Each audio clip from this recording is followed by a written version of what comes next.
Mga katropa, today vlog, nag-prepare ako ng Arabic food dito sa Ghana. So, yung tawag sa Arabic is hummus and at saka yung kubus. So, kakain tayo ngayon. Prepare ko for dinner for today. Okay.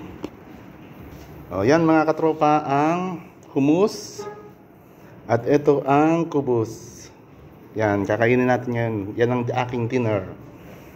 O, meron lang tayong juice. O, ito yun, from Lebanon. Nasa lata siya. So, tikman natin yung hummus na nasa lata.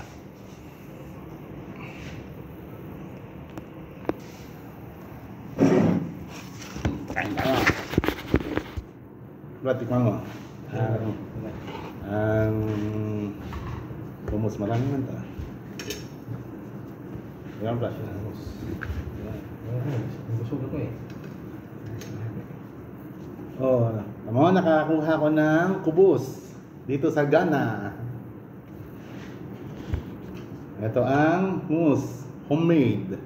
Hindi ko lang alam kung ano lasa nito, kung katulad din ng lasa sa Saudi. Tikman mo sa Saudi. Tulad ng nakagawian, ginaganito lang yan. Sinasawsaw lang na ganyan. Oh.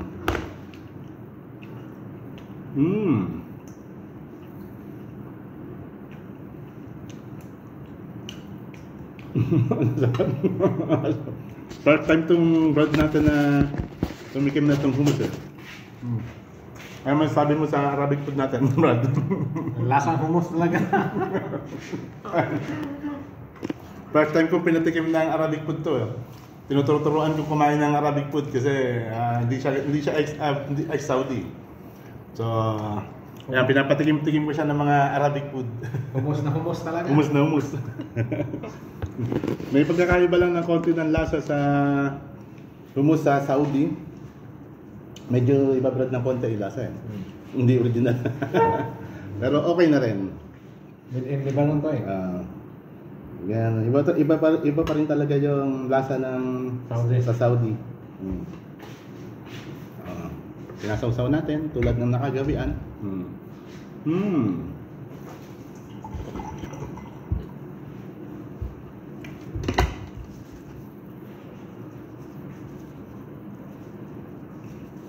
So, bihira lang makakita ng kubus dito.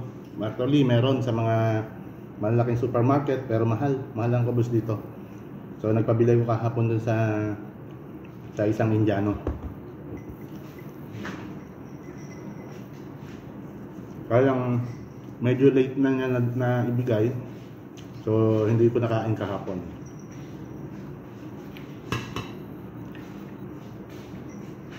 Kaya din na tayo. Ayun, Pero bolong na ako. Masakit. Kumain mo nga. Kanin, kinain ka ba?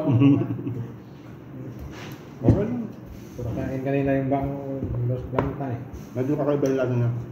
Okay lang. Pero okay dun, ha?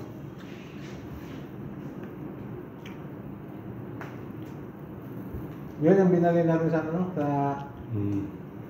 Palas. Eto yan. Palas.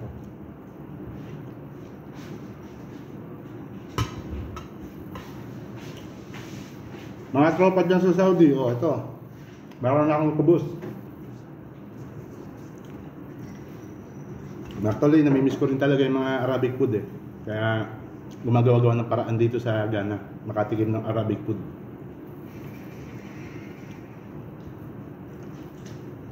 Paano mga katropa? Hanggang dito na lang ang aking vlog. Thank you very much sa pagsubaybay sa ating vlog.